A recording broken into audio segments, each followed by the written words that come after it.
হঠকারিতায় কোনো সিদ্ধান্ত নিয়ে, চাপের মুখে কোনো সিদ্ধান্ত নিয়ে আক্ষেপ, কোনো আক্ষেপের মেয়াদ সারা জীবন।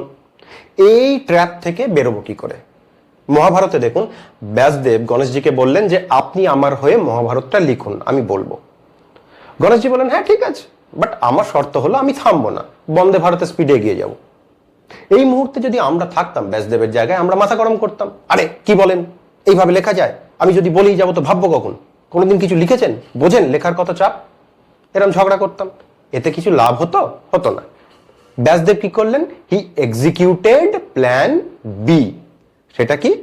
বললেন আপনার শর্তে আমি রাজি, কিন্তু আমার একটা শর্ত আছে, সেটা হলো আমি যা বলবো সেটা আপনাকে প্রত্যেকটা শব্দ বুঝে বুঝে লিখতে হবে, না বুঝে হরার করে লিখে গেলে হবে না। এর ফলে কি করলেন ব্যাসদেব?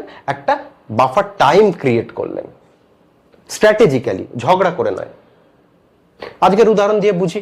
এই পেনটার বিজ্ঞাপন দেখে আমি দোকানে পেন কিনতে গেলাম, দেখলাম নেই স্টকে, রেখে গেলাম। কি মানধাতার আমলের মাল রাখেন, এখনকার এইসব আপডেটেড জিনিস রাখেন না।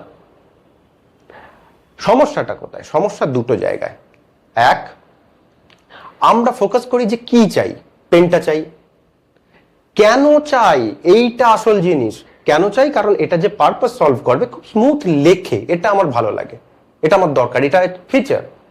এর সাবস্টিটিউট কিছু নিয়ে নেবো না। আমার তো এইটায় আটকে যাচ্ছি, সেটা সমস্যা। ব্যাসদেবের পার্সপেক্টিভ থেকে যদি বলি, ঝগড়ায় জেতাটা, তর্কে গণেশজির সাথে জেতাটা তো ওনার মোটো না। মোটো হচ্ছে মহাভারতটা কমপ্লিট করতে হবে, লেখাটা যে কোনো ভাবে হতে পারে। তাই প্ল্যান বি। প্ল্যান বি আমাদের থাকে না, এটা আরেকটা সমস্যা। প্ল্যান বি বস্তুটা কি? আপনি যখন এগ্রিমেন্টে যাচ্ছেন তখন অলওয়েজ ভেবে নিন, পার্সোনাল লাইফ, বিজনেস এগ্রিমেন্ট বা ডিলিং এর সময় আগে ভেবে নিন আমার এটা plan A, if it fails. এটা নেগেটিভ থিঙ্কিং না, এটা একটা স্টেপ নিয়ে যাওয়া গাড়িতে। If it fails then what? এই যে প্ল্যান ওয়ান বা এ ফেল করলে কি করব, এটা যেহেতু আমাদের প্ল্যানিং এ থাকে না, অর্থাৎ প্ল্যান বি থাকে না, তাই চাপের মুহূর্তে আমরা হঠকারিতা একটা কোনো সিদ্ধান্ত নিয়ে ফেলি, তারই আক্ষেপে আমরা ভুগি। মডার্ন টাইমে এটাকেই বলা হয় বাটনা, বাটনা।